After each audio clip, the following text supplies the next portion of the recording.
Alright, so what is Mists of Noyah? I guess I'm pronouncing that right.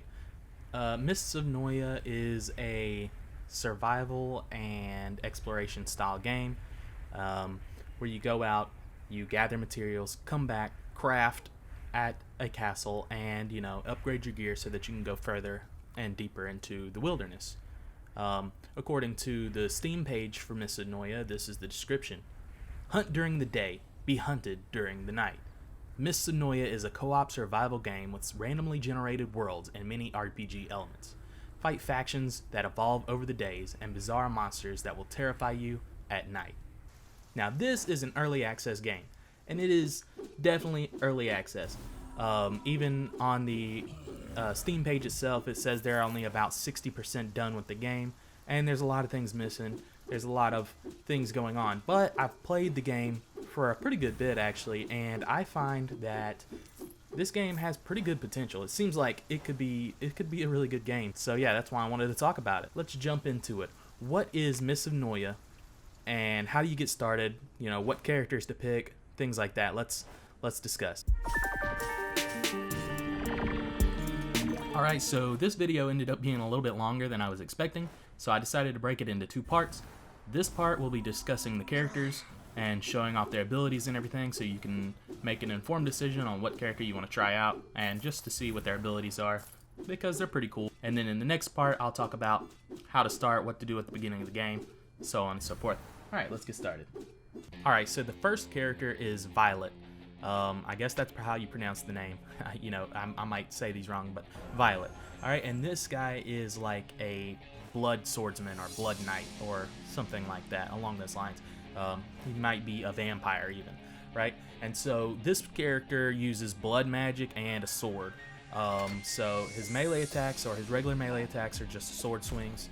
And then he's got several different abilities. So his right-click ability shoots a, like blood magic beam sort of thing or wave out of his sword that can hit multiple enemies in a row and deal some damage that way. His next ability is his Q ability that creates just like a little explosion around him, damaging in the AoE any direction around him.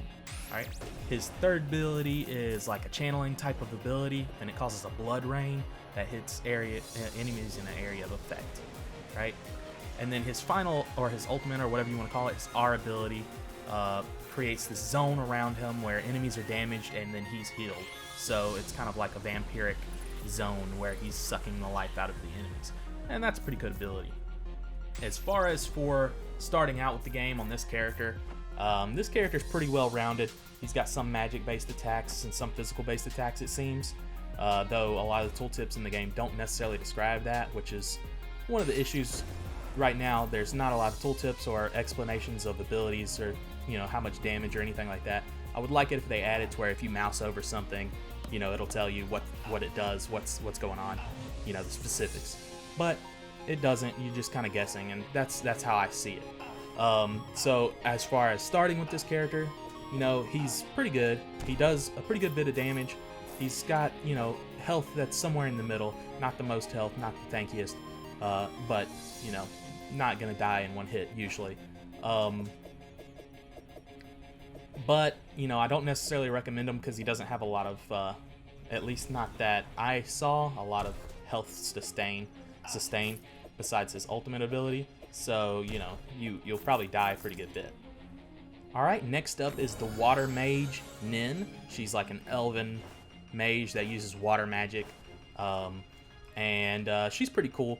Her auto attack sends out little water splashes, and they've got a little bit of range on them, not super long, but pretty good bit of range, so you could actually kite enemies and run around and dodge. So that's pretty cool. Her right click ability shoots out like a super hard water ball, or maybe it even turns to ice. I don't really notice, but it's like a really hard water ball. It sends it out, does pretty good damage in a line in front of her. Then her next ability, her Q, gives her a shield, and it also heals her health. So she's getting healing while it's going on, and it shields her. Her next ability, I believe that's the E, summons a guardian to help protect her. And this guardian, it it's kind of just a pet sort of thing. It walks around near you, and if it sees enemies, it'll walk into them. And it's really good for like if you're farming, you know, you're trying to get some wood or you're trying to get some ore, you can, you know, farm while that guy kind of protects you. And so that's a pretty good ability. And it lasts a long time. It's got a pretty good amount of health, so it's a pretty good ability. Overall, she is generally a little bit weaker than a lot of characters, but she's got a really good toolkit that allows her to survive and move around and, you know, keep things going. Oh yeah, I forgot her R ability, her ultimate, I guess you want to call it, is a huge tsunami wave that just crashes down. It's a big AoE that does a lot of damage in the area, and it's pretty cool. So there is that. Do I think that she's the best character for beginners? Again, she's got the least amount of health, so at the beginning of the game, if you don't know what you're doing, you don't know what's going on, she's not the best because you're just gonna die. But if you can get used to her, she's got a lot of utility that makes her really good in general, so it just depends. You would have to get used to her because she dies really easily. Alright, the next character up is Arlos. Arlos is a fire samurai, so that's pretty sweet. He may even have some demon blood or something. Not sure what's going on exactly. I guess they probably have a description of these characters somewhere on their Steam or on their wiki page, and I'll try to link those. But this is just what I get out of it. He's a fire, maybe demon samurai, right? So he uses a samurai sword, and he swings that in front of him for his basic attack. And then his right click is like a Shoryuken, flaming punch upward, and most of his abilities cause the enemies to receive a fire dot, it seems, where they'll be damaged over time with some fire damage if he hits you with them. So that's pretty cool. Arlos' Q ability sends out a fireball from his sword that shoots out and hits enemies, and it does a little bit of an AoE when it explodes. His F ability summons down a flaming area onto the ground, where this area of flames just damages everybody within it, and it lasts for a couple seconds, just dealing damage, which is pretty good and can kind of keep enemies off you if you're in a dire situation. And his R ability is a flaming tornado that he sends out, and it just catches enemies in a line, does massive damage. Do I think this character is the best for beginners? With all these characters, there's one obvious one. We'll get to him at the end, which is obviously probably the best for beginners. But this character has 0 way to heal himself. He is pure damage. Now, his damage is pretty awesome, and he's pretty strong and cool character, honestly. But he has no way to heal himself outside of eating food and potions and things like that. So, you know, not that I've seen anyways. So yeah, he does no healing. So he is a little bit harder, you know, to keep yourself surviving. But if you get the hang of him, he'll be great damage dealer, and you know, obviously you'll get used to being able to dodge and survive and everything like that. So you won't really have to have anything to worry about. That's Arlos. All right, next up is Lance. He is an archer. So he uses his bow, or a ranger, however you want to call it. But yeah, he's a bowman, and he shoots his bow. His regular auto attack is a ranged attack that has very good range, so you can keep enemies away from you and kite. He's probably the easiest character to kite with, because you just run away, dash away, turn around, start shooting. You know, if they start closing in on you, if they're too fast, you dash away, start shooting, and it's pretty cool. You can also hold down the attack button, and he'll charge up. I think there's 2 different stages of charge, and he'll charge up to do more damage. So if you hold it down for just a second or so, then he'll charge up and shoot a green beam, which does pretty good damage, and it's more than your regular basic attack, which does very minor damage, you know.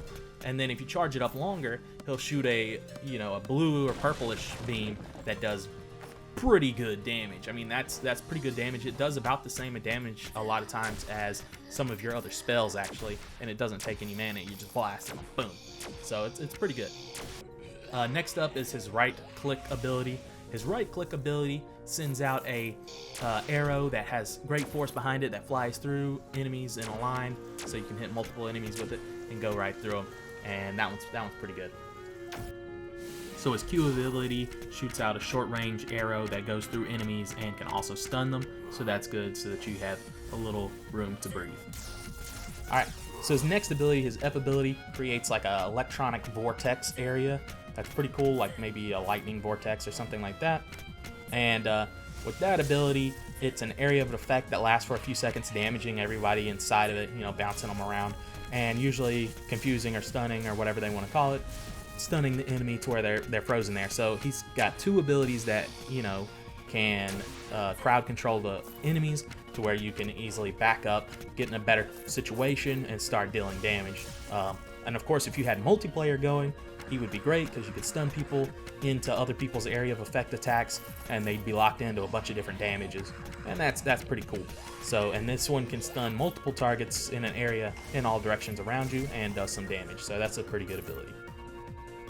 Finally, his R ability charges up a super powerful arrow that he shoots out that just does massive, huge damage to everyone in the line in front of him, and yeah, it's pretty big damage.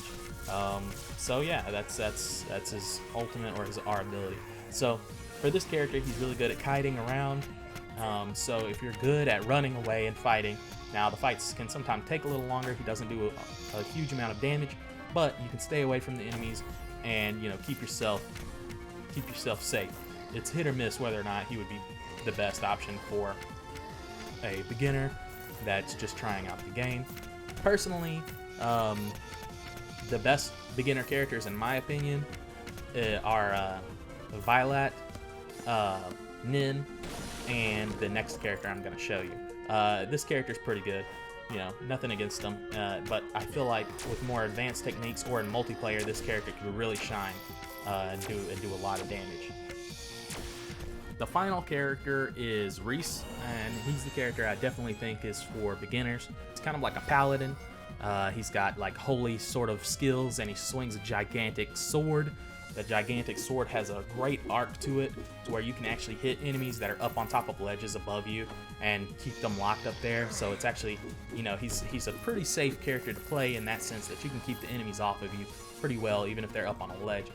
Pretty much all of the other characters can't hit enemies that are up on the ledge above you. So that's pretty cool. Not with their basic attacks anyway.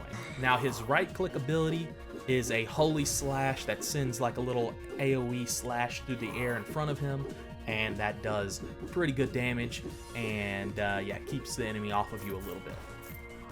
Now his Q ability is I like to call it the bread and butter. You use the Q ability, and then you can use other abilities and just auto attacks to kill enemies. The Q ability is a AoE that goes on the ground that does damage, and anybody inside of it or walking into it just takes damage. It pushes the enemies off of you, so that helps you get some air, and it seems like it lasts longer than all the other characters' AoE damaging abilities, so that's really cool.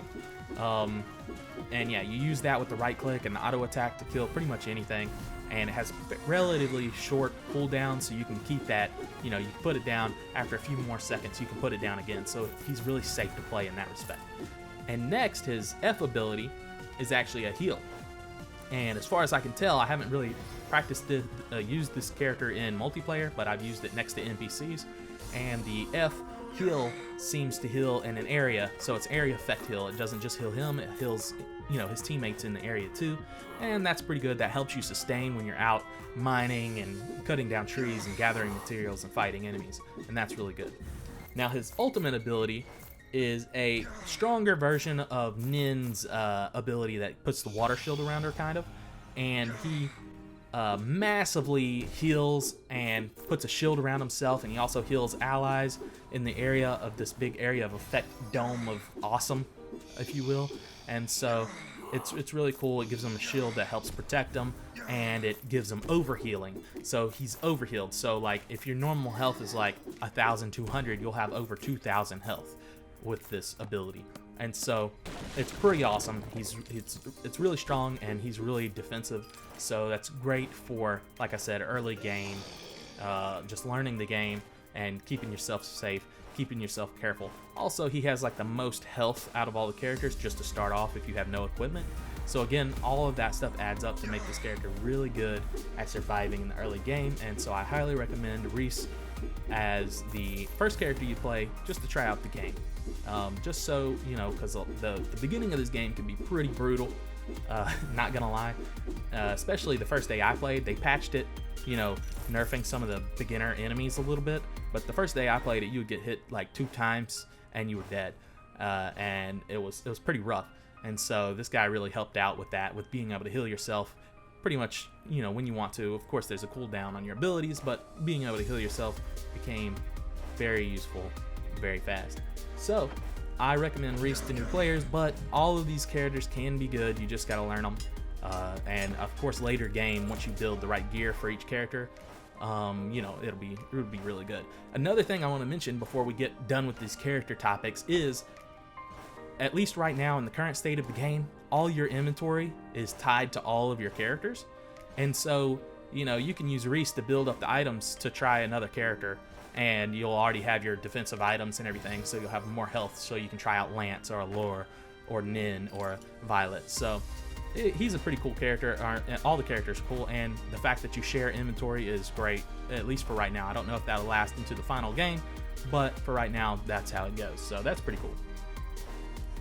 Alright guys, if you like this video, throw me a like, subscribe to this channel. Also, follow me over on Twitch. I'll leave a link in the description. I plan to stream this game, so if you want to see some gameplay of it, I'll be probably streaming from time to time over there, this game, as well as others. So yeah, check me out, follow me over there if you want to see that.